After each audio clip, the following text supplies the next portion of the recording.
Welcome in everybody, episode 60 of JD's Empire Sports Talk. Here we got by request by a certain guest in a few minutes, the background of the bricks, like we had back by the home run derby. But today will be episode 60. We'll talk a lot of football, not too much, but a lot, really, because the NFL starts next week. Next week we'll go more in depth in terms of week one games, but this will recap the rest of the preseason. A lot has happened since last Wednesday, because I know that Wednesday was when we last did the show, and then we waited until now to do this one. And a lot has happened since then in terms of guys getting contracts that we didn't maybe expect, guys that got cut, guys that got signed just randomly. Like we don't even know where some of these things are coming from. A lot going on, a lot to talk about, especially college football as well, which starts this weekend. I know it did start on Saturday a little bit, but now all the heavyweight teams, or what they want to say heavyweight teams in the preseason, they will all be in action this week. So it's going to be very, very exciting. A bunch of games we'll get into and break them down. Our pick'em's going to be probably the best game of the week, which we'll save. We'll talk a little bit of MLB. No basketball or NHL this week, just because there's nothing really happened since the last time we talked. I mean, there was a few like little things, but nothing worthy of a headliner. But we'll also, as we're going through this, if there's any new NFL news that comes out, we will get on that right away. And we'll break up how you doing again into two different sections. So we'll do the Jets, and then we'll do the Mets and whatever else, Notre Dame and stuff like that later on, because Notre Dame, of course, they do play this week. But yeah, let's do it now. We'll start it up with the Jets and a guy that hasn't been on our show in a while. He was on a long vacation in the summer. Wish it was him, but he is back. Our Jets specialist, Ryan Downey. Welcome back. Let me get this going here. There he is. Ryan, how we doing? How are you doing? I'm good. All right, there we go. He's back. Of course, he put his title as his specialist on the screen. So if anyone doesn't know who he is, he just goes by Jet Specialist. But yeah, Ryan. So we'll save the week one, like meat and potatoes week one Jets Steelers talk for next week, because we will do a show together for that, which you already know. But this week it's definitely most important to break down the elephant in the room, which is what the roster is going to look like after tomorrow, because tomorrow is cut like official. When they have to cut guys down, they have cut players already, but they still have a lot of work to do. Probably some guys that you think that may not even be on this roster right now that could be in a few days, and then some guys that are here that you really don't want them to be here, or you think that they will be gone. But there's some positions, like every team. I know you can agree with me on this, but every team has a positions that are wow. We don't even know who to get rid of for this position. It's so good. And it seems that there's positions on this team like, oh man, we're in trouble.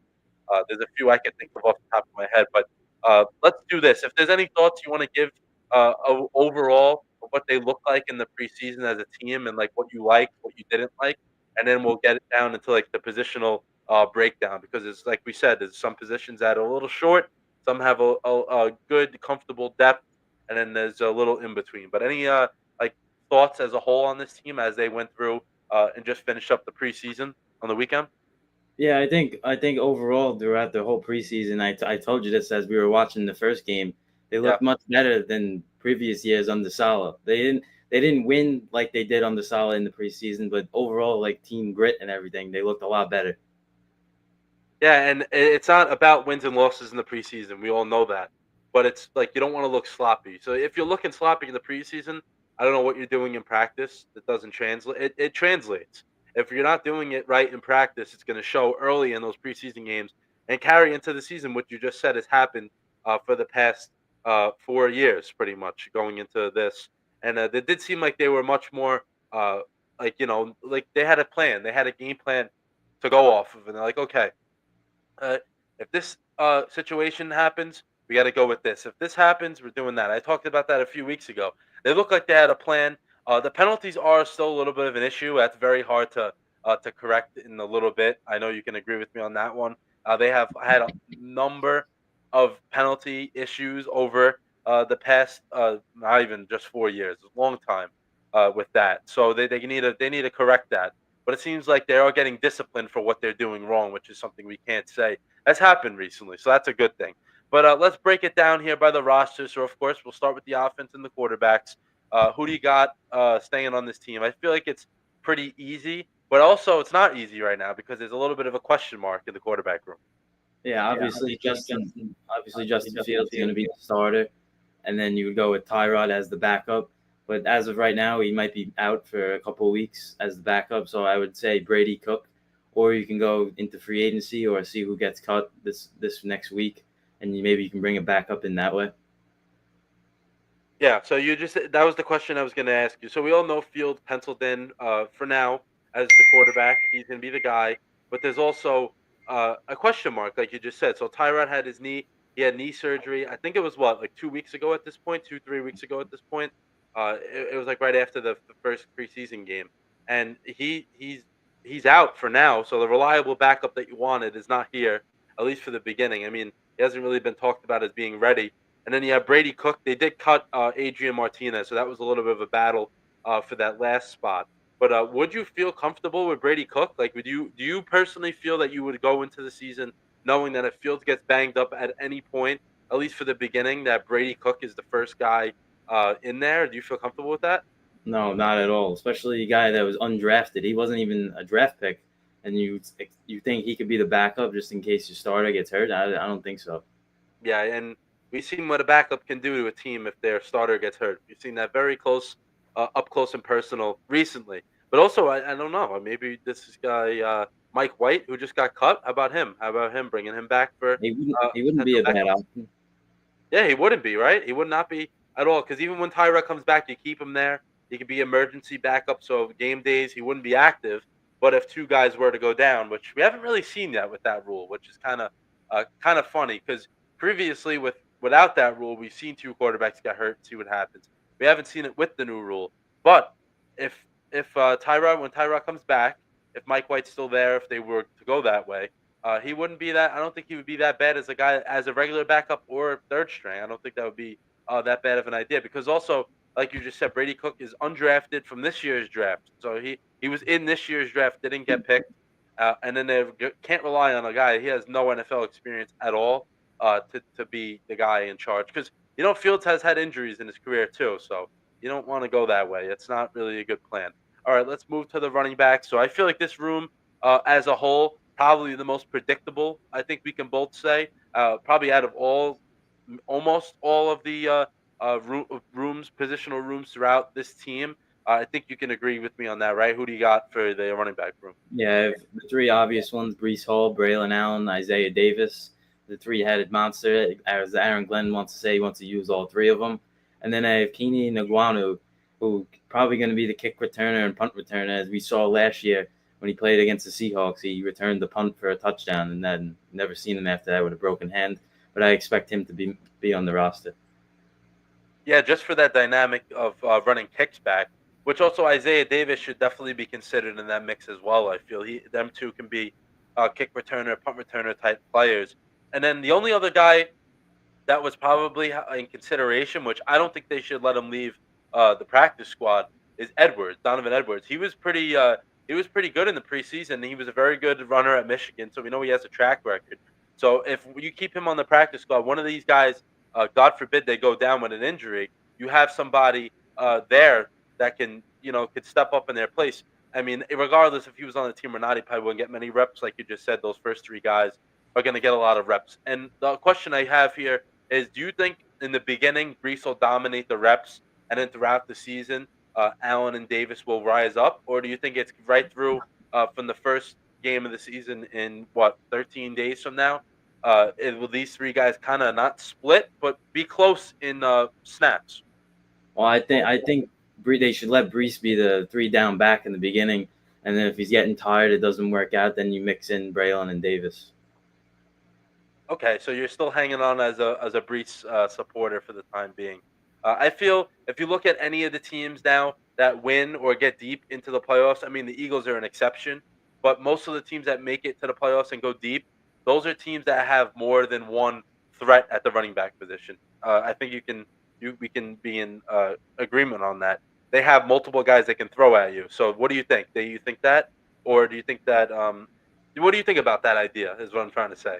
Do you think that it would be like strictly they can't rely on only one guy, or Brees can be gone at the deadline. Something you talked about this as well. That can be another thing. Brees can be traded, and then you have Braylon Allen and Isaiah Davis, who they like a lot. They really do like them a lot. That can be an option as well, right? Like I would not be shocked if Brees Hall does not remain on this team through the rest of the season, especially if it's not going well in the beginning. Yeah, if Reese is struggling in the beginning, then you put Braylon and Davis in there. They take over. Then there's really no need for Brees to be on the team, and you can get rid of. You can trade him for a mid-round draft pick. Yeah, there's a lot of question marks with him, good and bad, because he could be somebody that gets a contract extension with this team. He could be traded. I mean, there's a lot that can happen with him. Let's move to the wide receiver room, which there's a lot to talk about with this one, I could say the least. We know the one guy that is locked in. He's going to be great, but the rest of the room is a little questionable. Some veterans have had tiny bits of success with other teams. Young, very young, unproven players. There's a guy that's maybe going to be on the short-term IR, maybe not. They don't know. He did practice today, I believe. So, what can you take away from this receiver room, and who do you got breaking the the cut down roster? Yeah, it's not very deep, so I got Garrett Wilson, obviously Josh Reynolds and Tyler Johnson as like the 2 and 3 for now, with Arian Smith and Brandon Smith, who can maybe take that wide receiver 2 spot if Brandon Smith makes the roster, and Jamal Pritchett, well, along with Irv Charles, who's going to be could be 2 dominant forces on the special teams. But and then Lazard, I guess keep him around for now and keep put him on the IR. But if he doesn't go on the IR, then take him in, and for Brandon Smith. Yeah, and I honestly, I don't still even Lazard is healthy or not. I don't see him getting that many reps. I really don't. I don't see him getting that many meaningful reps. It feels like they're kind of stuck with him just because of the contract. Yeah, if he can be, if he gives them any little bit of production, that's good. But we saw last year he started out good and then just was awful at the end of the season. I don't know what happened after his injury, but it's a very, very unproven wide receiver room besides Garrett Wilson. Yeah, Josh Reynolds has had little bits of like flashes. Tyler Johnson is a guy that was thought to be a really good out of college guy that was going to be something for the Bucks. Didn't pan out. Arian Smith, a guy that they drafted very late in the draft, and people said that he shouldn't even been drafted, but he has the speed, he has the potential, just hasn't been able to get it all clicked together. And then yeah, the rest of those last 3 guys very very unproven, haven't really done much. Irv Charles is a very good special teams player. We know last year Jet fans were not happy when Justin Hardy wasn't on the team, and then Irv Charles stepped up big time as a special teams player. So that's something that he has to be on this team if if he's going to be used correctly. That's the thing. These guys aren't like considered to be top names, but if you can use them correctly, you never know what can happen. Let's move to the tight ends here. Tight end room too, I think, is maybe not the greatest, but the names are pretty much locked in. It doesn't really feel like there was many, battles in terms of who's making the team or not. But who do you got, for this right here, tight end room? Mason Taylor, who was second-round draft pick this past year. I have Jeremy Ruckert. I guess you keep him around. Has chemistry with Fields. Stone Smart looked pretty good in the preseason, and fullback Andrew Beck, who's also a tight end. All right, so they brought in 2 veterans, Andrew Beck and Stone Smart. I know you like Stone Smart a lot. Why do you like his ability to help this team and move forward with this new identity that they supposedly have? Why do you think he's going to be a big factor in that? He's converted. He's formed used to be a receiver, then he converted to a tight end with the Chargers. So I always like the guys that has the versatility that can switch positions around if needed. He's also a big threat, and we need speed on this team. So if you can get down the field and catch the football downfield, that's something always that every team needs. Yeah, that's going to be huge. And Mason Taylor is going to be counted on a lot. We'll see what he can bring to this team. They drafted him in the second round, so they have a lot of faith in him. They need it to, go their way. So then we'll see what happens with the tight end room. All right, let's move to the big boys up front as an offensive line. The starting 5 is considered as going into the regular season. Very, very talented group, a unit that probably and should be in the top 5 to 10 at the end of the season in terms of like all the numbers you want to look at. No excuse anymore. This is a team that invested in the offensive line over the last years or so, maybe a little more if you want to count Vera Tucker. But this is a team that is very much invested in the offensive line because you see the teams that win, they have a great offensive line, and the Jets. I wouldn't say they have a great one yet, but they have the makings of having a great one by the end of the season, regardless of wins or losses. I think that the offensive line can still be a great unit at the end. But let's break it down with the tackles first, and then we'll do guards and center just to make it easier to evaluate them. Well, here are the two starters, Olu Fashanu and Armand Membu, past 2 years, first round picks. And then the backups, Chukwuma Okafor and Max Mitchell. I feel Max Mitchell could make the team over Carter Warren. You can go either way, but I think Mitchell is a little bit better. But Hmm. overall, the depth there is not very good. So if the starters go down, there's going to be big problems. Yeah, I was gonna say. So you got Olu who looked good last year in his rookie season. He got injured at the end, but he's gonna be just fine. Membo, it seemed like they have a little bit of worries about him just because he didn't get a full time like rest day the last preseason game. They had him in there, I think for the entire first quarter. So it shows that they're not fully like in on him in terms of like you got to make sure he got as many reps as he can in the preseason to be ready because week one, I know we're going to talk about this next week. He's going to be in for a hell of a battle, regardless of who's coming after him. It could be Highsmith, T.J. Watt, whoever it is. They're going to be coming after him, and he has to be ready for that. And I know he's had a few before the play penalties, and you can't have that, especially against a team in week one, as the Steelers defense will come after you, and especially if you're behind the chains like that, you're in for a big a rough day. But the backups, yeah, I'm not sold on these at all. This is a position I was actually going to ask you. Can you see them possibly trying to claim or trade or whatever for a tackle here? Because I'm not. If I'm the Jets, I would not be comfortable relying on the Jets with these guys. Because if one of those top two players go down, especially at left tackle, you're putting Max Mitchell or somebody like that at left tackle. We've seen what's happened with that before. We cannot let that happen again, right? Yeah, I feel, and you can't have Vera Tucker go back out to tackle because we've seen what happened the last 2 years with that two He's injuries, injured every time. season-ending injuries. So I feel you can't put him back out there either. Yeah, and he's well suited as right guard. Like he plays a good guard position. You can't expect the guy to go out there. Yeah, I understand if three tackles got hurt in one game, yeah, that's totally different. But you can't rely on him to be in that spot. All right, let's move to guard, where we also kind of feel comfortable here. The guards are same as last year. Nothing changed with that. But yeah, take this one away as well. Yeah, so Vera Tucker, like I just said, keep him at right guard. You have John Simpson at left guard, and Xavier Newman, we call him X. He also could play center too. So we've seen that happen when he had to step in against the Giants a few years ago. So I'm pretty comfortable with this group.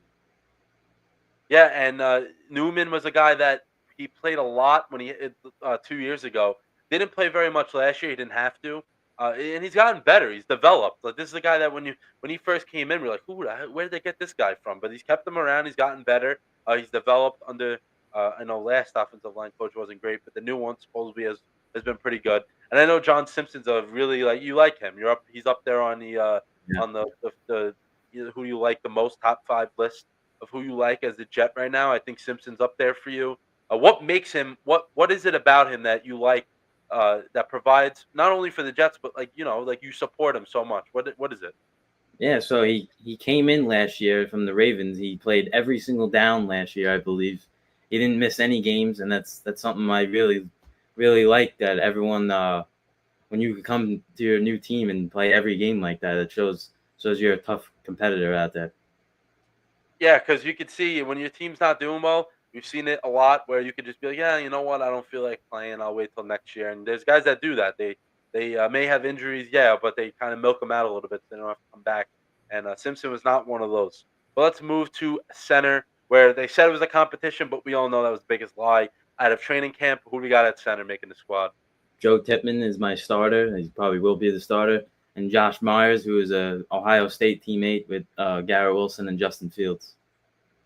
Yeah, Josh Myers can be a guy that he's. I think he's better at guard. I don't think he's really that good at center at all. But he is comfortable. So if Tippmann were to go down, Fields would be comfortable with the next guy up to take charge at helping him out and just the team as a whole. But offensive line starters will be Olu Fashanu, John Simpson, Joe Tippmann. They didn't say it, but we think so. And then Vera Tucker and Membu. So this is a unit that is very much supposed to be very good. So we'll see what happens because we've seen that over the years. But this unit, they invested in it. Sometimes they were used to go out and sign guys and hopefully to be good. But I don't think that's the case. Let's move to the defense where we have Jermaine Johnson and then the rest of the squad. Who do you got here? And this is a unit that has to bounce back because I feel like it was a unit that was very underwhelming last year, right? Yeah, so we'll start with the defensive ends. The comments are getting to you. Keep it going. I have Jermaine Johnson, Will McDonald. Hopefully Johnson can come back strong from this injury, but those guys should be the two starters. He's an X factor, no? Yeah, the big X factor on the defense. I guess we can keep Michael Clemens around because he's better than whoever else we have down there. But I have no faith in him, though. we don't really want him on the team. And then we got Aiden McGregor, undrafted from Michigan last year. He looked pretty good throughout the preseason. And then Tyler Barron or Eric Watts. Tyler Barron was a draft pick this year, so I guess keep him over Watts. Yeah, so there's a lot of question marks at the end of this. Will McDonald, he was really good last year. He had a better start though, and it feels like he kind of fizzled out at the end. And Jermaine Johnson, I feel, is the biggest X factor on the defense because he was very very good. Not last year, but the year before he got hurt. Unfortunate, injury. But then Clemens, I don't know why this guy is on the. I'd rather go with someone that is less talented than the stupid things that he does. Right? It is insane. He's awful. I don't understand why. Even in the preseason, we said, oh, they said, oh, he's going to be so good that he's going to be better, like in terms of like his discipline. The first game, he's out there starting fights like right away. So I don't understand why that's the case of why they feel he got better with that. But it is what it is. And then McGregor showed some. He showed a little something last year. He did have a little bit of playing time, right? I believe in the towards the end of the season, I think they gave him a little bit of playing time. So we'll see what he can do. And then the last spot is kind of up for grabs, like you said. It is what it is. But they're going to rely very heavily on McDonald and Johnson. And probably in the beginning of the season, Clemens is probably going to get a significant amount of snaps because Johnson won't be at 100%, and they're not going to force it. They don't want to force him to do that. And let's move to the defensive tackle group, where they've improved within literally the last few days, right? What do we got with this one? Quinnen Williams, obviously the staple of the defense. He's the captain of the defense this year. They brought in Harrison Phillips from the Vikings for a late draft pick. Jowin Briggs from the Browns with another late draft pick that really beefed up the D-line. And then two other guys that they signed in free agency, Byron Cowart and Jay Tufili, who had a really good preseason week 1 against the Packers. So a very new-looking group, and it feels like the emphasis was stopping the run that they struggled with mightily last year, and now this year they were struggling with it up until they decided they're like, you know what, we have to go out there and we have to make some moves. What makes Harrison Phillips so? I feel like he's going to be a perfect complement to Quinnen. Do you agree with that? You feel like he can be that type of difference maker that I don't think Quinnen has ever had. Maybe I know we're saying Quentin Jefferson, but he was really good for the Jets 2 years ago and Quinnen Williams broke out with him as his like kind of his guy. I feel like Phillips can provide that for Williams again because last year Quinnen had no help inside and he was double teamed, triple teamed sometimes, and he had no chance of getting to the quarterback or even stopping the run because he was taken out of the equation. Yeah, I think Phillips is going to be huge for us. This is probably one of the best guys Quinnen's played against. Like you said, Jefferson, maybe Al Woods, but he was just a run stopper. Wasn't anything special. Yeah, Phillips is very good at stopping the run, but he's also he could get to the quarterback. We've seen that last year when the Jets went up against them when he got Rodgers. But the rest of the unit depth piece is very very good. I like what they have on the defensive line. Much better, I can say, compared to last year. Like this time last year, Leonard Taylor was unproven, and he would probably be at third in this depth chart. Right at this point, I feel like that's what he was last year. And now that he's possibly not even making the team, that's pretty important. Let's move to the linebackers here, where you got two guys that are locked in. The rest of it is a little shaky with inexperienced players. But what do we got? Quincy Williams and Jamie and Sherwood. Those are going to be the two staples of the middle of the defense. And then Keep going. And then I got Zaire Barnes, who maybe could be a big fit for the special teams. Then Marcelino McCrary Ball. I don't really know much about him, but him and Francisco, my own guy, I don't really know much about them too. They played in the preseason. They weren't very good.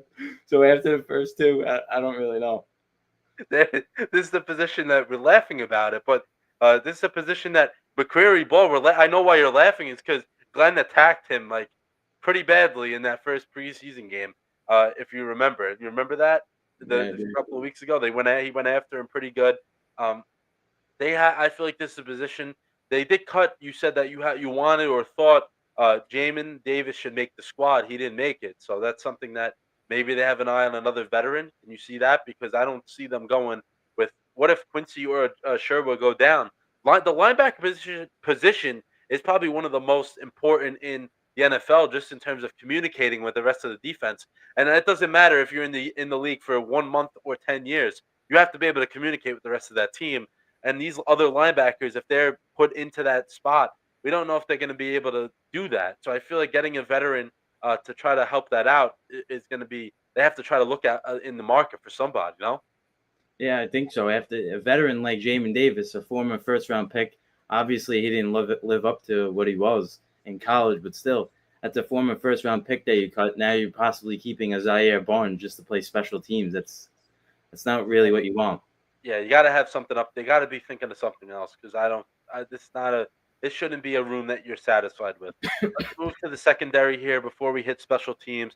Cornerback room, I feel like this is one of those as well that's pretty much locked in. If we can say that maybe the last spot's up for grabs, but the first four, right? You can take it away here. I feel like those are pretty much locked in. Yeah, the starter is going to be Sauce. Hopefully, he's traveling around the field this year. Then Brandon Stevens, who got burned a few times in with the Ravens, but hopefully Glenn can turn him around. And I feel one of the best slot corners in the league, Michael Carter, Yeah. rookie Az Thomas, and as my last guy, I have Jarek Bernard Converse. He was a solid draft pick from out of LSU a few years ago.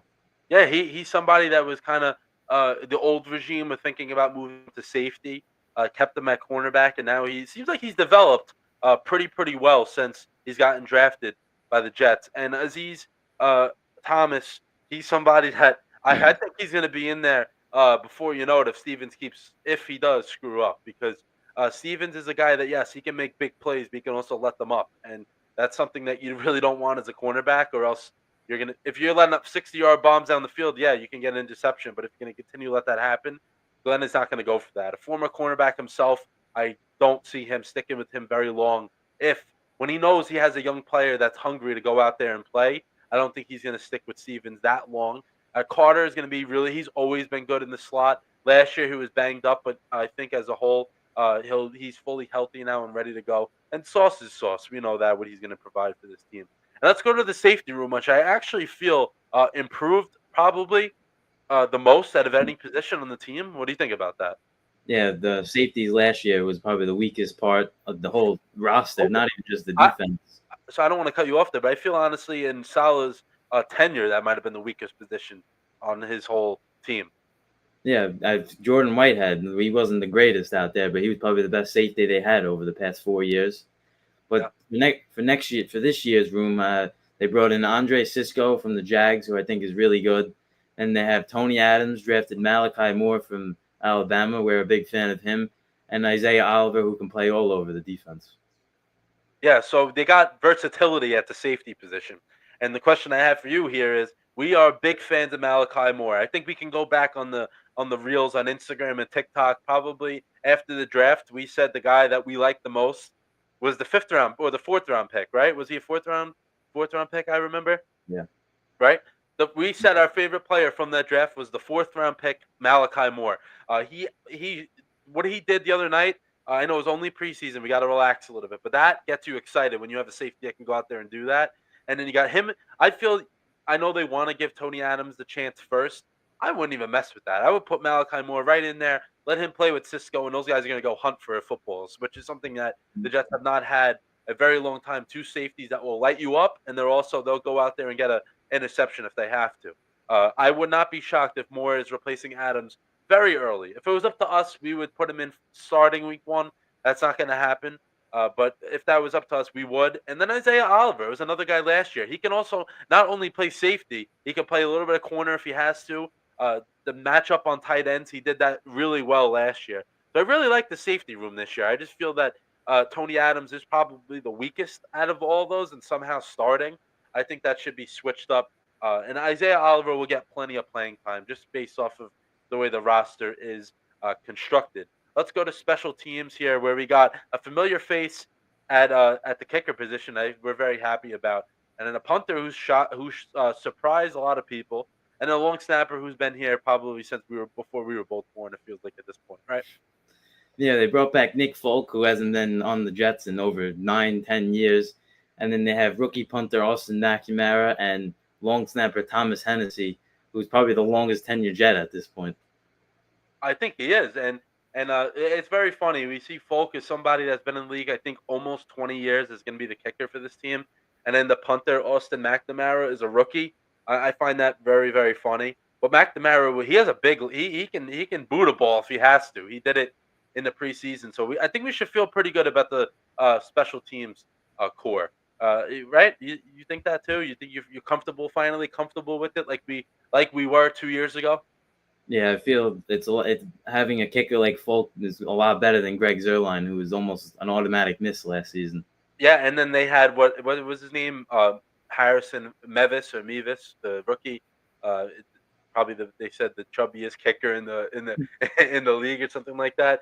I would not. I'm not taking anything away from him. I just don't think they should have counted on him in the beginning. So that's good they brought in Folk, but we'll see what happens with the team that last year underperformed tremendously. They also didn't have a kicker to help them win late games. I mean, I think at some point they had 5 weeks in a row they had a different kicker. I would not expect that this year unless Folk were to be hurt. But if he's healthy, he's going to be here for all the games. And the team should be. Listen, we don't have many. We don't have expectations at all, just because we feel the offense is not good enough to cut it to be a winning team. But I feel like the defense will improve under Glenn because their strengths will be used the right way, which I don't think Salah used to get the most out of his players. Yeah, he had talented players on defense. I just don't think he used them to their highest ceiling, I should say. And then listen, if you can get a special teams that a group that can go out there and steal you a win or two, that's going to be big as well. We just got to see what happens with the offense. I think I'm going to get to that in a few seconds, but for me, I just think that they're a team that the offense is not going to be quite good enough the way this roster is right now to get them to that next level that they want to get to. And that's going to hold them back, at least for this year. Hopefully not. Hopefully we're happy Jeff fans, but right now we both feel, I think, that that's not going to be the case. The offense will hold them back a little bit. But before I let you go here, I just want to get maybe a surprise keeper that you said here, or they will keep, and a surprise keeper and a cut. And then any guys you have in mind that they should go and trade or claim within the next few days, and then after that, give like your thoughts on what you think the expectations are, and then you'll come back next week and we'll really preview week 1. Yeah, my surprise keeper would be Jamal Pritchett, who really stood out overall in the preseason, even as a receiver. But I feel it making him on the team as the returner, as both kick returner and punt returner, would be very surprising over Xavier Gibson, who I don't is not an Aaron Glenn guy, but it seemed like he was invincible back there. Saw how to keep him even after fair catching when he looked like he had 20, 30 yards ahead of him. That would be my surprise keeper. And my surprise cut would be Michael Clemens. As much as we don't want him on the team, I feel Aaron Glenn and the defensive staff really look like they love him. And I feel he could be better with this coaching staff who's going to get in his face and get mad at him when he does something wrong. Okay, so you would be surprised if Clemens was cut. All right. Any potential names out there that they should try to bring in? I know we said a few positions to note: linebacker, running back. We said uh, quarterback as well, just to back up three of those positions. But anything else? Any potential names they can bring in to try to beef up anything on this team? Jacoby Myers, who requested a trade from the Raiders today. I don't know if we'll do it because yeah, he's looking for an extension, but that would really take the offense to another level. Yeah, so that's what we're gonna say because this team is glaring need at wide receiver too, and if you put in a Jacoby Myers, say, then you have the rest of those names. Kind of feels like I'm still not satisfied with it, but it seems like there's more. It's a little more comfortable to look at it like that. So we'll see what happens. But anything you wanted to, any final thoughts you had on this team as they get ready to play Week 1? Because I know next week you'll be back, but that'll be more so of we're gonna preview the specific matchup going into next week, which will be Steelers versus Jets. So an old friend will be back, but we'll talk about that next week. But any final little things you got to say about this team that you want them to get ready for? Yeah, just be ready for week one. Can't have the other team laughing at us on the other sideline. Yeah, I know a lot of people have been saying that they're going to be laughing at us. But that will be. I know we're going to be at the game. That will not be fun if we get embarrassed, especially against that guy over there on the Steelers. So we'll see what happens with that. But Jets specialist, Mr. Ryan, thank you for coming on, and we'll see you again next week. All right, buddy. Thank you. All right. See ya.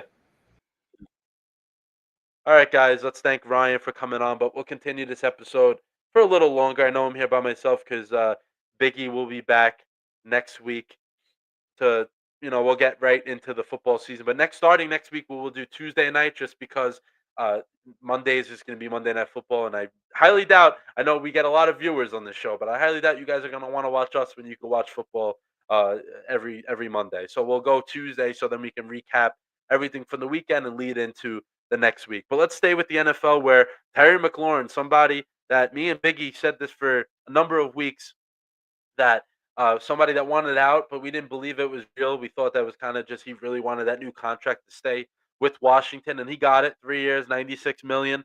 I feel the biggest, the guy that got the most out of this was actually not even McLaurin. I think Jaden Daniels. His development is going to continue to go up. Last year, we saw what he did as a rookie quarterback. Goes in there and just lights it up. And that was McLaurin was a big part of that because when he was in trouble, that was who he looked for. He knew McLaurin was open, and he went after it, and he got it. So that's big that McLaurin is back in the fold, and it just makes the rest of that offense better. Yeah, you have a veteran tight end, Zach Ertz. You have a Debo Samuel now that you brought in. The running back room's a little different, but you have that guy that when you throw it up to him, he's going to make a play. And they got deep into that season, NFC Championship deep, because they had that type of player. And Jaden Daniels is probably very, very happy. And this is a Commanders team. Now that they know that he's going to be there for them, their expectations to be through the roof again. They last year they expected nothing and they got far. Now they have that team core from last year plus a little more. Year two of Daniels learning what Kingsbury as an OC likes to do, and him vice versa. They understand that now. Dan Quinn's a very very good coach. He always gets the most out of his players. That's another thing to keep in mind. So this is a team that they're trending in the right direction.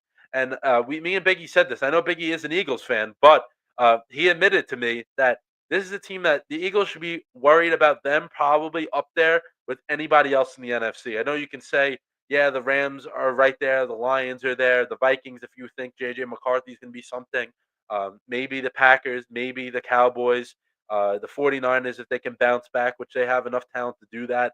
There is a lot of good teams in the NFC, but they feel that, or Eagle fans and Eagle, like as a team, they should feel that the the most dangerous threat could be within their division is the Commanders coming after them because they have uh more potential than what they even showed, which is crazy already.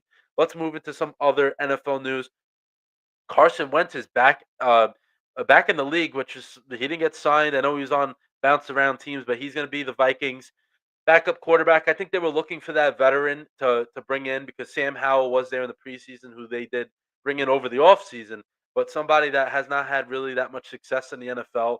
And I don't think he's the one that fits their scheme the most, especially when they're a timing offense. When guys are open, you got to hit them right in stride. You can't wait. And Howell seems like that type of guy that wants to do that. McCarthy will be that, and Carson Wentz. If something were to happen to McCarthy, Carson Wentz would probably fit in just fine. Something to watch out for. And then with the Eagles, they got Sam Howell in a trade.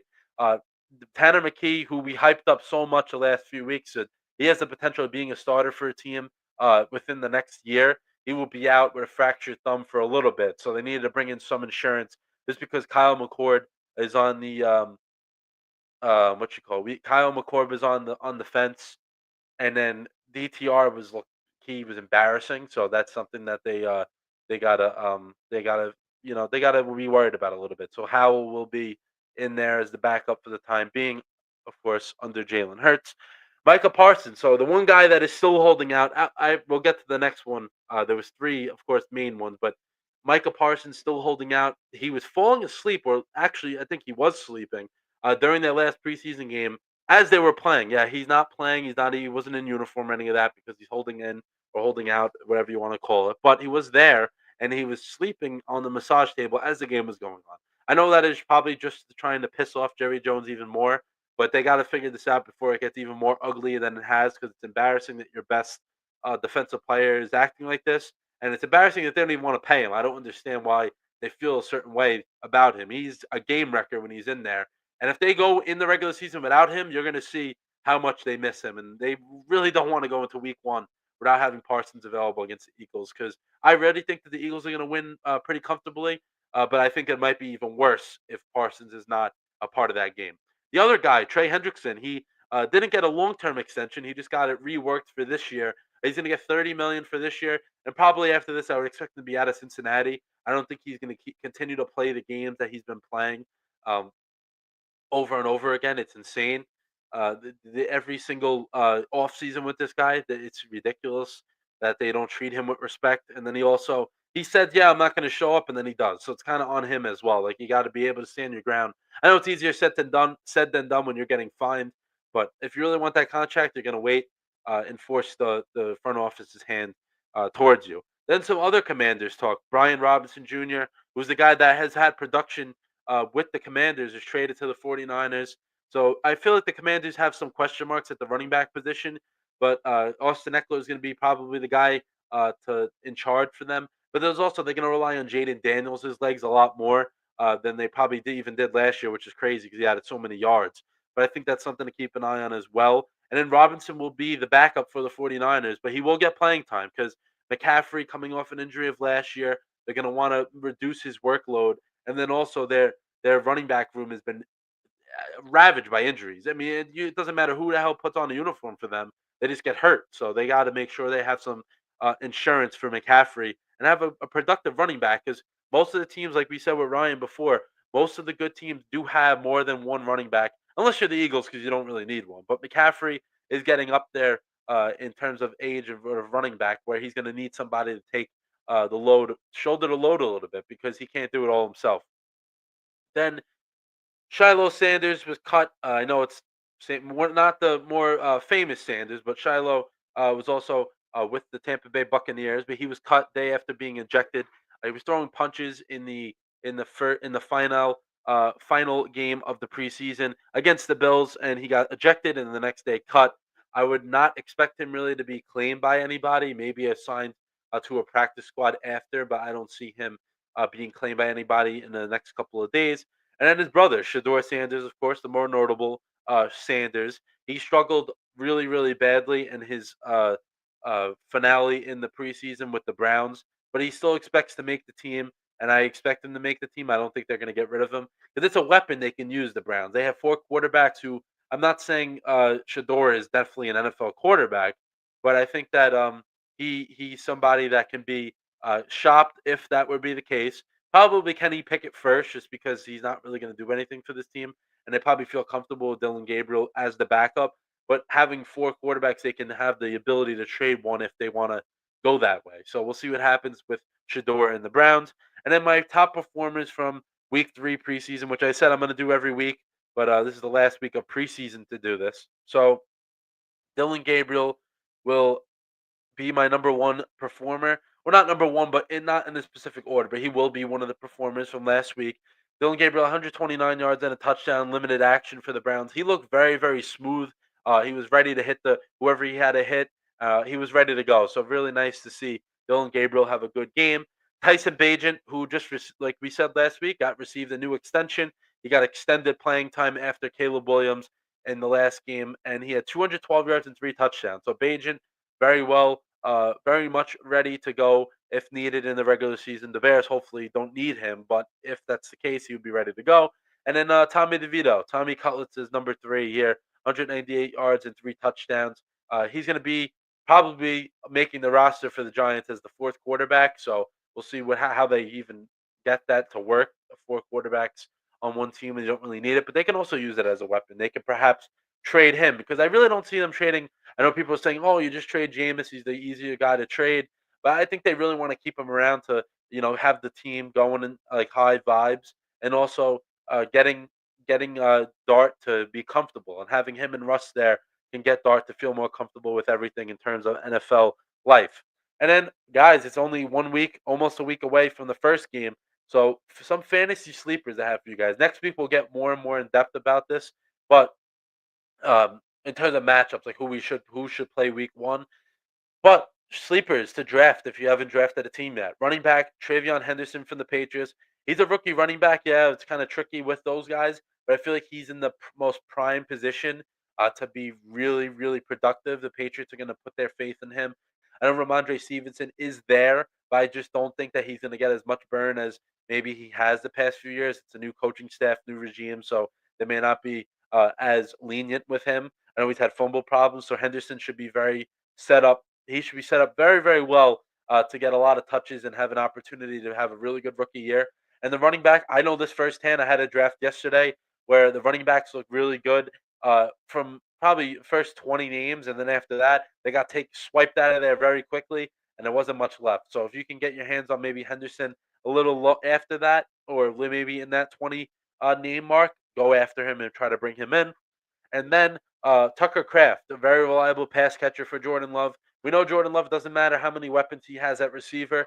He likes Tucker Kraft a lot, and he was a very productive tight end last year. I would expect his production to even go up somehow, which I know people may say I'm crazy for saying that, but I do think that it's very possible his production can go up from last year. So we'll see what Kraft and Jordan Love can do for the Packers. Let's move to the MLB here, where we don't really have much headlines but more so standings update. But we have one where Cal Raleigh, who's he's having a great year. Everybody knows that he hit his 49th home run yesterday, so now he has the most home runs in the season by a catcher. It still has a month left of the regular season, so he's got even more time to add on to already a very, very impressive season that he's putting together. And then the other MLB news: Volpe, Mr. Anthony Volpe, was benched last night after he's been struggling mightily. I think he was like one for his last 20 something at the plate, making tons of errors, which we've seen over the whole summer. Uh, he was benched last night. Will be out of the lineup again tonight. He said he should be back in Tuesday, but I mean, if they win again tonight after they did yesterday, I don't know if you can really put him back in there right away. It's kind of hard to do that. So we'll see what happens with Volpe. It could be a quick breather for him, like Boone is saying, and Volpe is saying, or it can be it can be a problem where he's not coming back in for a while.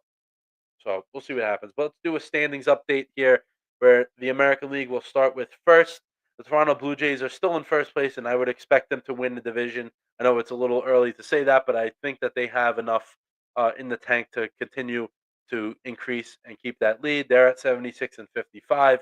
Red Sox in second place after a really nice weekend against the Yankees, where they took 3 out of 4. They're 71 and 60, while the Yankees are 70 and 60, so up half a game. Yankees did win the last game after the Red Sox had the first three. And then the Rays at 63 and 67. They're pretty much out of it, like we said last week. Then the Orioles, 60 and 70. Then the AL Central, Tigers at 78 and 54. They're 8-2 in their last 10, so they're red hot. They're playing really, really good baseball. Royals at 67 and 64. They're 10.5 out of first, so I would say AL Central over. But the Royals have a chance at the wild card if they can put a little run together. Then the Guardians, 64 and 65. They're only 2 games from the Royals, and they're also only 2 games uh, and they're 5 games from the wild card, which we'll get to in a little bit. They're on a 5 game losing streak, so any momentum that they did have, they're starting to let that slip away, and it's getting a little late to lose momentum. Twins at 59 and 71. Like we said, they were probably going to go in the tank pretty quickly after the deadline. They have 2-8 in their last 10, and the White Sox 47 and 83. AL West 72 and 59. Astros leading for first place in that division. Mariners are right there though, 70 and 61. They're 2 games out of first, so they're coming for the Astros. But this is something that Astros haven't been playing good, but the Mariners have not been able to overcome the struggles of the Astros because they're struggling on their own. And then the Rangers, dead even at 500, 66 and 66. They're on a 3-game winning streak, but this is a team that so much talent and they just cannot put it together to get to that next level. Very unfortunate for the Rangers. Then the Angels, 61 and 69. They're out of it. I would say their season is over. And then the A's, 60 and 72. Let's do the wild card for the American League here, and then we'll switch to the National League. So the number one seed will be the Tigers for now. They've overtaken the Blue Jays. Blue Jays are at 76 and 55. Like I just said, they're the second seed. So if the season did end today, the Tigers and Blue Jays would have the two byes going into the next round. Then the first team in the wild card series would be the Astros, so they would be the only division winner that didn't get a bye. So if the season ended, they would be the number 3 seed. Number 4 seed would be the Red Sox, number 5 Yankees, and number 6 Mariners. But that is all the wild card teams are all separated by only 1 game. So we will see what happens with the wild card as there's a ton of teams within those 3 teams are in there.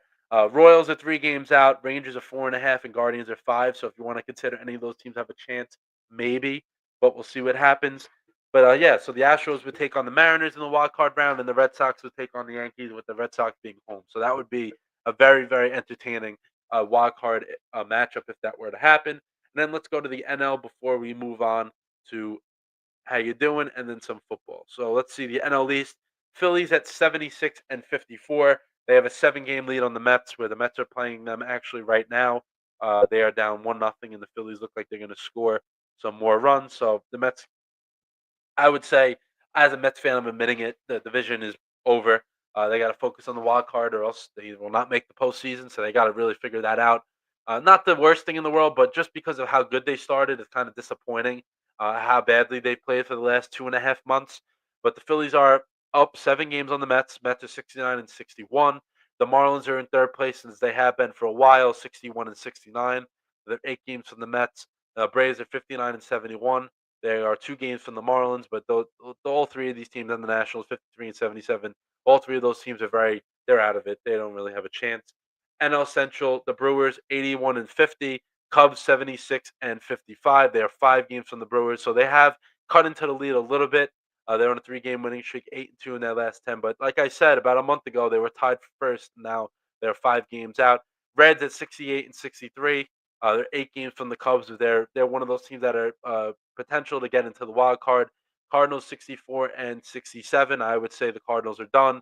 And then the Pirates 57 and 74. They've been done probably since the first week of the season, if you want to be honest. Then the NL West, Dodgers and Padres, dead even for the division, which is going to go all the way down, I feel, to the last game of the season. I think it has the potential to do that.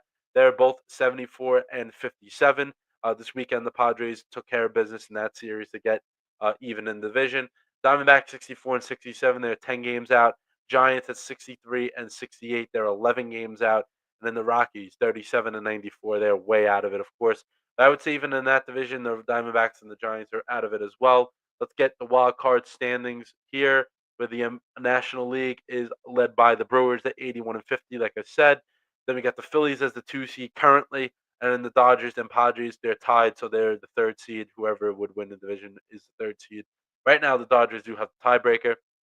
Then the first wild card is the Cubs. Then, like I just said, the Padres. If the season were to end, the Padres would be the second wild card, and the Mets would round it out with a 1.5 game lead over the Reds, who are the only team outside of the postseason that have potential to make the playoffs. So the Mets and Reds are going to go pretty much down to the wire, and they do play each other.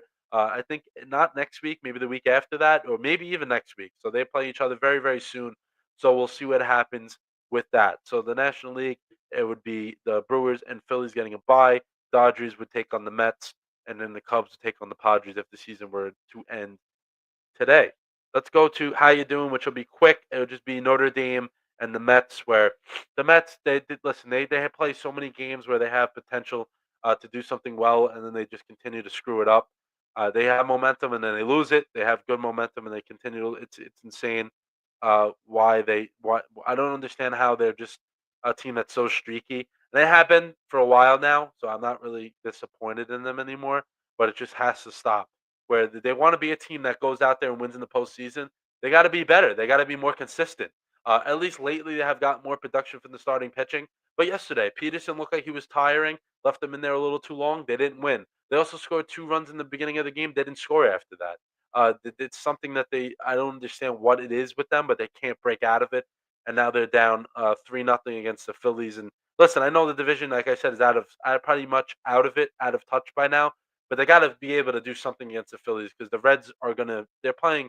They haven't been playing too good, but you never know with the Reds. They're young. They can like just like that flip the switch and go. So hopefully the Mets can just sneak in the playoffs at this point, and we'll see what happens. And then for Notre Dame, opening up Sunday night. I know I'm saying Sunday is not a mistake. It is true. Sunday night against Miami, so they'll be playing the U. A top 10 matchup. Very curious to see what CJ Carr does. I'm very excited for him. I thought last year he would even start, but then they brought in Riley Leonard, which turned out to be a really good move for the team. I like that one a lot. But um, it's Carr's show now, so we'll see what he does. They said it was a QB competition. I know I said this last week. I don't believe it was. So Carr going in there, he's got to be ready to go, and we'll see what he can bring to this team. They have a lot of talent coming back. They brought in a new. They brought their freshman class is really really talented. So we'll see what they can do. And yeah, I think it's a tough game for week one, but why not? Go. Let's go. Let's go. Try to beat a team on the road in the top 10 and see what happens. Let's go start off the season great. I'm excited for them, and hopefully they can get that big win to start off the season and feel really confident about where they're going to go this year. And then we'll stay right with college football here. We will do just week one. Week one is here. A lot of good games. We'll highlight the really the important matchups that we can talk about because there's a lot of good ones. But we will. Me and Biggie. I'll give Biggie's prediction. We will both go with we'll do the Texas versus Ohio State game, which is probably the best matchup of the weekend. So let's see. Let's highlight some top matchups that we can go to. Of course, Texas and Ohio State. Biggie, Syracuse, and Tennessee, which is all of a sudden a kind of a sneaky big game. Let's see. I know Indiana made the playoffs last year, but they're not playing anybody notable. Penn State usual starting off with a cupcake. Alabama playing Florida State. That should be we'll see because Florida State was a team last year that was supposed to be good and they weren't. I would expect them to be improved, and also Alabama. Don't think they've gotten that much better. So we'll see what happens. They are ranked number 8 though, so we got to keep that in mind. Got to see what they're gonna how they're gonna come out. None of these teams really playing that many not notable. Something to note is Kansas State and Iowa State are both in action. LSU and Clemson is a huge game. That's in Death Valley as well. So Clemson gets a home game to start the year against a top 10 team. That'll be very fun. Usually matchups like that are kind of neutral site or in like a pro stadium, like you see um, Notre Dame's playing Miami, or I know Tennessee is playing Syracuse, but they're playing in Georgia. So Tennessee will get mostly all those fans there.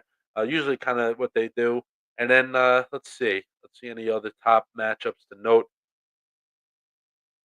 No, no Bill Belichick's debut is next Monday, so the only game of the night it will be TCU and UNC, which I know a lot of people. I will definitely be locked in for that one. I want to watch that game and see how they look and how he looks on the sideline, managing or coaching a college team, which of course he's never done before after being in the NFL for so long and having so much success. But other college ball news here. Iowa State came away with a win in Ireland. That was a really really good game. I caught the first 3 quarters, wasn't able to get the watch the end, but it was very, very good. 24-21. I know it was a barn burner type of game.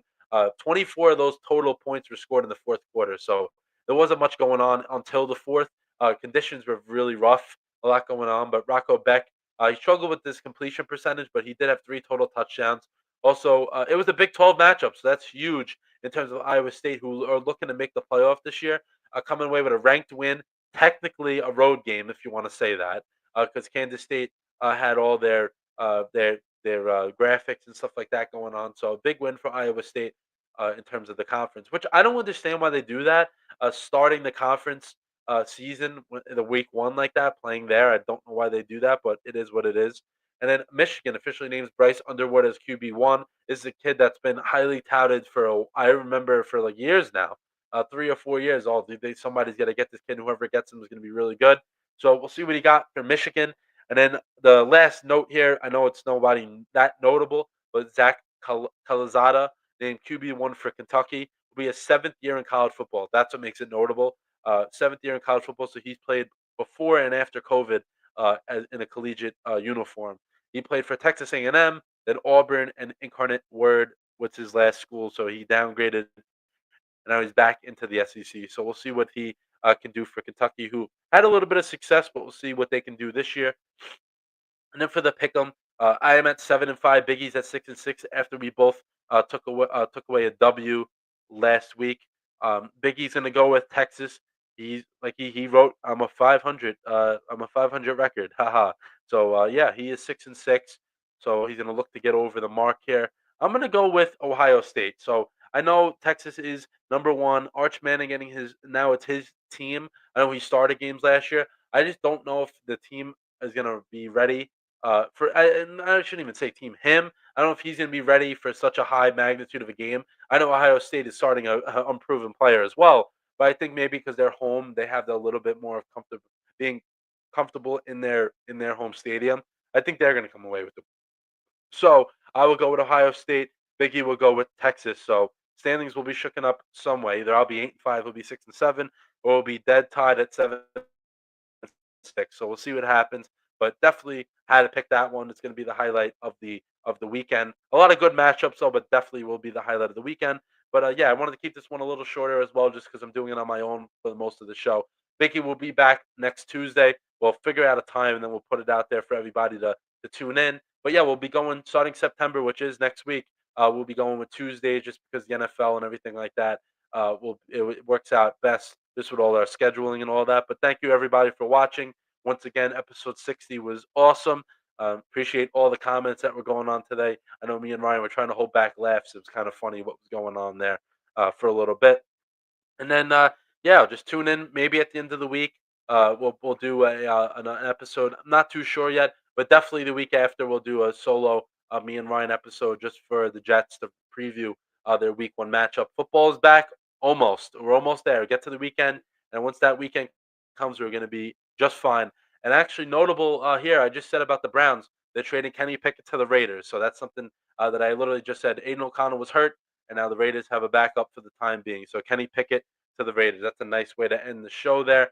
But thank you guys once again for watching. Hope everyone has a great rest of their night.